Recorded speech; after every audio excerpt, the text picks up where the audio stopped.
যার কাছে শান্তি মিলে তার সাথে স্থায়ী হওয়া যায় না। পৃথিবীতে মানুষ দখলের কোনো শক্তি নেই। কারো মন ও মনোযোগ পাওয়ার তৃষ্ণা নিয়ে বেঁচে থাকা যেন এক অভিশাপ।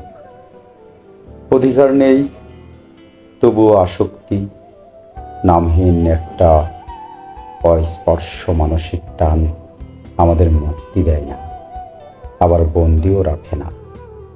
জীবনের গতিপথে মাঝে মাঝে এমন এক জায়গায় এনে ছেড়ে দেয়, যা হতে পালাতে গিয়ে দেখি সে পথের কোনো শেষ গন্তব্য নেই। 60 বছর গড়ায়ও এই জীবনে সবথেকে বড় পরাজয় তো এই, যাকে সবচেয়ে বেশি নিজের কাছে করে চেয়েছি তাকে কখনোই নিজের করে পাওয়া হবে না।